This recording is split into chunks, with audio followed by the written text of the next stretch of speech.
Maintenant, nous allons voir comment il est possible de calculer une moyenne lorsqu'il y a redondance des données. Dans l'exemple qui suit, je vais lancer une vingtaine de fois un dé.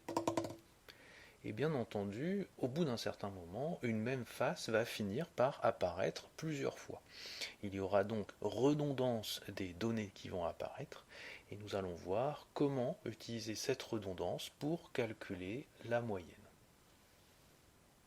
Alors j'ai effectué mes 20 lancers de dés et j'ai obtenu 5, 2, 3, 2, etc. Et je vous propose d'en calculer la moyenne.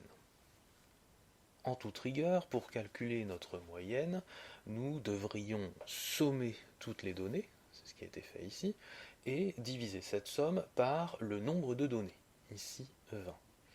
Mais comme il y a redondance des données, il est possible de regrouper ces données. Par exemple, dans cette somme ici, nous voyons apparaître plein de fois le nombre 1.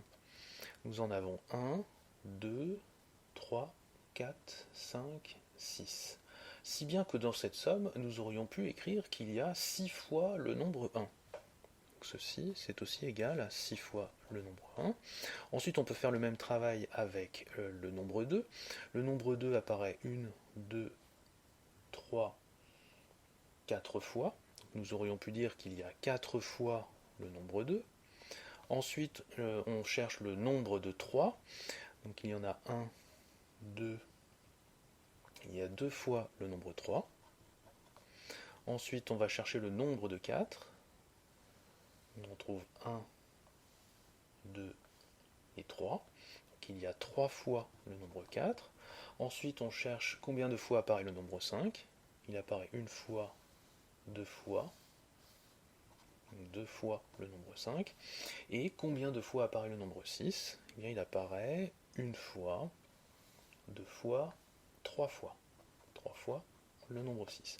Donc cette très longue somme aurait pu se réécrire sous cette forme-là si l'on avait tenu compte des redondances. Le tout divisé par 20. Ensuite, on effectue le calcul à l'aide d'une calculatrice et on trouve comme moyenne 3,9.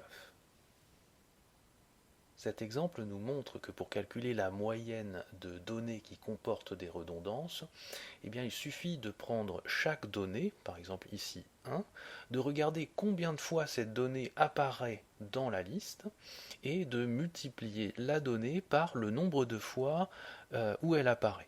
Et de faire ça pour chacune des données. Ensuite, on additionne les multiplications obtenues et on divise par le nombre de données. Voici un nouvel exemple de calcul de moyenne sur des données comportant des redondances. Alors j'ai demandé à 15 étudiants de me donner leur pointure de chaussures. Et comme vous le voyez, les pointures vont de 37 à 45. Et ces pointures comportent des redondances, puisque 42 apparaît à plusieurs reprises, 41 également, etc. Et là, nous allons calculer la moyenne en utilisant les redondances.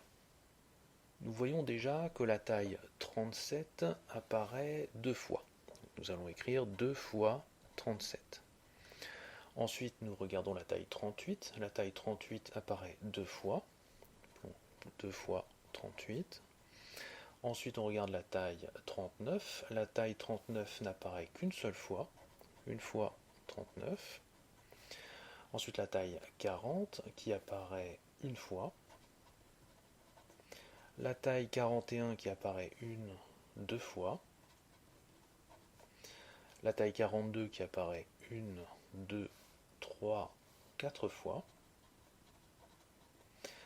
La taille 43 qui apparaît une fois. Et la taille 45 qui apparaît une fois, deux fois. Et nous allons diviser cette somme par le nombre de données, ici 15. Enfin, si on effectue ce calcul à l'aide d'une calculatrice, eh bien, nous trouvons une taille moyenne de 40,8. Dans certaines situations, les données sont tellement redondantes que l'on préfère les présenter de manière regroupée. C'est le cas notamment de l'exemple qui suit.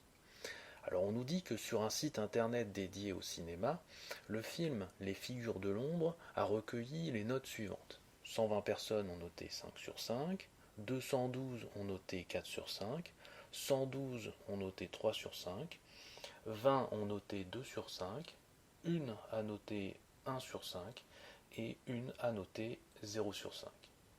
Ce que nous allons faire ici, c'est calculer la moyenne de ces notes en utilisant le même principe que précédemment. Ici, la note 5 est apparue 120 fois. Donc nous allons écrire 120 fois 5.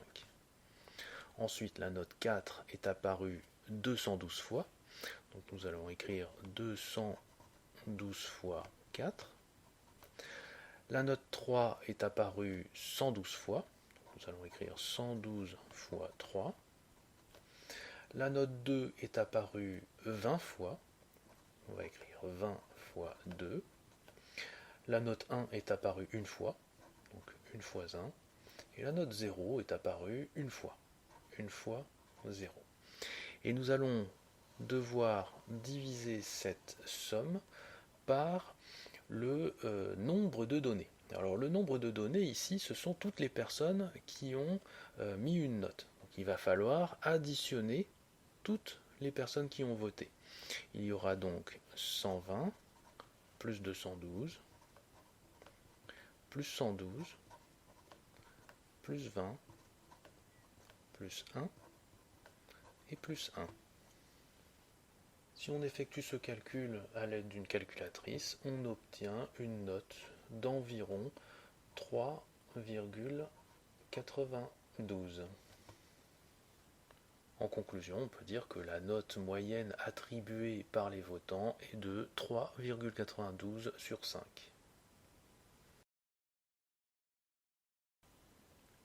Je vous propose de formaliser ce que nous avons vu précédemment sous forme de proposition. Alors si on se donne des données constituées de valeurs réelles x1, xp, où la valeur x1 apparaît n une fois, la valeur x2 apparaît n deux fois, etc. jusqu'à la valeur xp qui apparaît np fois, alors on peut calculer la moyenne de ces données via la formule suivante.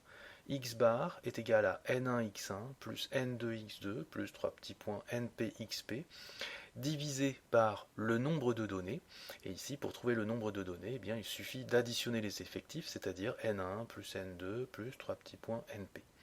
Et puis bien entendu, si vous connaissez le symbole somme, vous pouvez réécrire cette formule sous la forme sigma des nk xk divisé par sigma des nk.